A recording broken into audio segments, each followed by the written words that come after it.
So this is a pretty solid video about like what's going on. I'm not going to cover the whole thing. I'll drop you the link.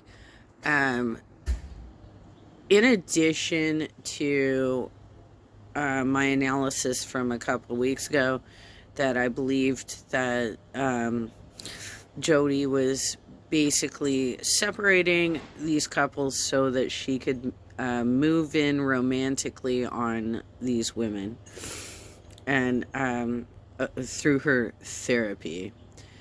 It appears that even prior to that,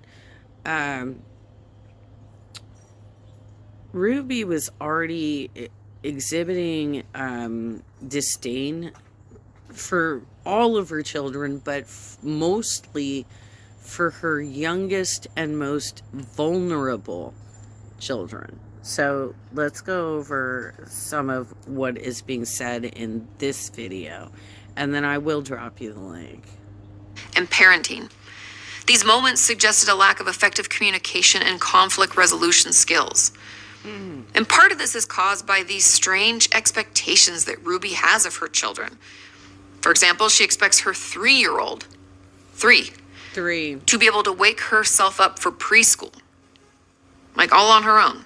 2 days ago was preschool. Eve slept in. She's notorious for sleeping in. And she woke up and I thought, you know what? I'm not going to wake her up because every time I wake her up, she gets super grumpy and upset and I have to literally drag her and get her dressed. And she's old enough to do that herself. And she missed preschool. She slept in and she woke up and she's like, I'm ready to go to preschool. I said, you know what? Preschool's over. You slept through it. I'm sorry. And she's like, Ruby, your kids don't pop out as full-grown adults who are capable of managing their day. Who are, like, literally, when my son was 3, I had to wake him up. I had to tell him what clothes to put on, right? Help him put the clothes on. I had to say, put that sock on, put this sock on, take this shoe and put this shoe on. And I was always getting Velcro shoes because, like, he couldn't handle shoelaces yet. Put this shoe on.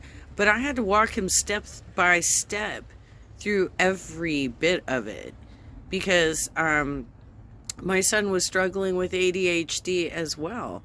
And that means processing steps. Being able to process steps is very challenging. And the idea that you're just expecting that she's going to wake up and be an adult and be able to do it all by herself is fucking... I hope you rot in prison. Fuck's sake. what? And I said, you need to get up and get ready if you're going to go to preschool because I'm not going to drag you out of bed. And so she... Aren't you still paying for it, though? Yeah, I still pay for it, but it's a lesson learned. And She can't control when she wakes up. apparently she can, No, because I woke her up. but she got up. Because I dragged her out. You did? Yeah. Oh. Well, me and Abby woke her up, and you dragged her out. That's really sad, Ruby, that your other children are filling in for the void of the fact that you were so neglectful and you don't even want to feed them. And that is a proven fact at this point, considering the condition she was found in when you got arrested. Bound by duct tape and malnourished, emaciated, just like her brother. Here's another clip where Eve forgets to pack her own lunch, and her consequence is not to eat lunch. Her mom, Ruby, even says she hopes that no one shares food with her, saying hopefully no one gives in and gives her food. Wow. She's neglecting her child's basic needs as a way of punishing her for forgetting to pack a lunch. It's terrible and abusive, not to mention that Eve is very young at this point.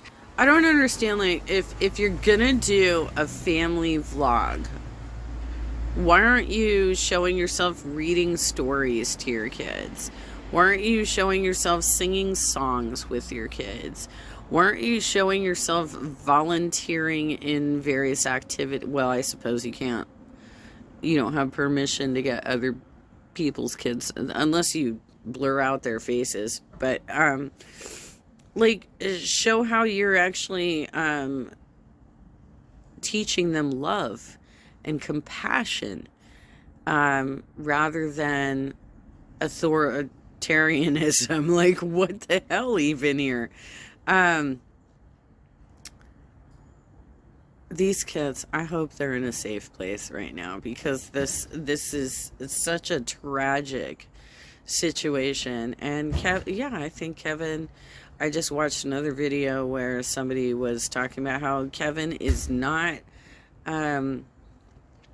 his lawyer's doing everything he can to say he didn't know that this stuff was going on, but there's already video that predates their separation, that where he was in the room when she was talking about confiscating meals from these children. They have like a 20-year-old together. They've been together for a very long time. It is impossible to say that Kevin didn't know who Ruby was and what kind of person she was and what kind of discipline she enacted on her children, or to recognize that she was becoming more and more disdainful of her children, especially the youngest. I just got a text message from Eve's teacher, and she said that Eve did not pack a lunch today, and can I bring a lunch over to the school? This happens quite often when you're raising children, because I know that her teacher is uncomfortable with her being hungry and not having a lunch, and it would ease her discomfort if I came to the school with lunch. But I responded and just said, I can't even with you. I mean, I even remember volunteering at my son's elementary school and passing out lunches to the kids and making sure that they were all eating. This is so heartbreaking that that she's so cruel and so self-centered, that and she enjoys it. She enjoys torturing children. Eve is responsible for making her lunches in the morning, and she actually told me she did pack a lunch. So, Ruby, she's 6. You're responsible for packing her lunch. You're responsible for making sure that she has like the $1.25 or however much it costs these days for her to get a school lunch, right? That is your responsibility as a parent. It is not her responsibility as a 6-year-old to not only pack the lunch, but then remember to put it in her backpack. And like, you are the mom here. You're supposed to be making sure, hey, did you grab your lunch? Put it in your backpack, girlfriend. Let's go. So, like, seriously. the natural outcome is she's just going to need to be hungry. Wow. And hopefully nobody gives her food and nobody steps in and gives her a lunch. High levels of stress and tension within family dynamics can be considered abusive when they persistently and significantly harm the emotional, psychological, and physical well-being of family members. Verbal aggression, belittling, and manipulation can become common ways of communication, causing emotional harm. Eve has been amazingly well behaved for being in town. But you yelled at me. Shh. The fact that I yell at my kids is a secret. We don't want our viewers to know. That never happens in my house. I never yell. Right, Eve? Right. Tell them how mommy never yells at you. I'm super cute and it's hard to yell. Now, okay. It's not, I think, unusual to raise your voice when you're frustrated over your child not doing what you want them to do. But to act like that, oh my God, did you see the crazy in her eyes?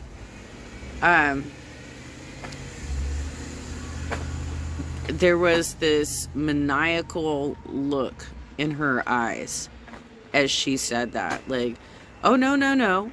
Oh no, I'm perfect. I'm a perfect parent. I never yell. I just starve my children and bind them with duct tape. Right, Ruby? I think they're working on the palms. That's what it sounds like. I must never tell a lie. I am super cute. Oh my Right. gosh, you're a doll. Is it right? Yes, you're right. You are super cute. And do I ever yell at you? Sometimes. Sometimes. Yeah. It's hard to yell at me because I'm super cute. Right? Family members may live in a constant fear of conflict or retribution, leading to a pervasive sense of anxiety and intimidation. This fear can, in and of itself, be emotionally traumatizing. It can push us into a state of hypervigilance and leave us exhausted. Chronic stress and tension can also contribute to mental health issues like anxiety, depression, and even PTSD, otherwise known as post-traumatic stress disorder, for any family members who endure it. And number 5, emotional neglect. The focus on having a picture-perfect life may have inadvertently neglected the emotional well-being of family members. And there was a time, I'll find the photo. I had just had Russell, and Julie was just crying a lot and whining, and one day I looked at her and I'm like, you just stink. She had like peed her pants or something, and it was just because she was being neglected, because I was totally paying attention to the new baby. Viewers noticed the children appearing overwhelmed or anxious, which raised concerns about their emotional welfare. It also seems like there's a profound lack of attunement with normal behavior or pain, or acting out being moralized. When we revisit Ruby's perspective of eating disorders, look at this clip. So your daughter is not losing control over her eating habits. Your daughter is choosing to be deceitful around her eating choices. Wow. And you're choosing to make this about the eating. I have news for you. This daughter does not have an eating problem. This daughter has an identity problem. This produces an enormous Let's also tie this back to the fact that she was actually starving her kids. So, Ruby, do you think that it's possible that if you are denying your children food for breakfast, lunch, and dinner, that they might actually develop eating disorders? And by the way, she is not a clinical professional. She is not a licensed professional. She is not a therapist. There is absolutely no reason that anybody should take advice from this fucked up, abusive bitch. Oh, I'm sorry. I must have hit the wrong thing. enormous amount of shame and is so misattuned to what the child might be experiencing. Ruby is not just misattuned to her children, she feels like it's loving to hold back the experience of attunement and validation. Not being cued into our children's experience can leave them feeling isolated and alone. It can also mean that when something bad happens or they feel hurt, they don't have anyone to go to and can internalize this pain. They can also start to believe that they are too much or too sensitive and find themselves people-pleasing later in life as a result. My goal with this video is not to pile on about the horrific things that have now been exposed in this family. My goal is to highlight the behaviors and patterns we might overlook that are significantly damaging in and of themselves. For anybody who's been following this, you know that CPS had been called numerous times to the home and nothing was done. And it's important that we stop overlooking these very damaging behaviors. Yes. Well, that's an interesting take on it. This was only published a couple hours ago. I will grab the link and publish it with my react to the last it's like 10 minutes of the video. And so if you want to watch the whole thing, it's interesting, such as the last one that I covered, but Yeah, I'm very surprised. Yeah, they're cutting the palms, guys. All right, gotta go.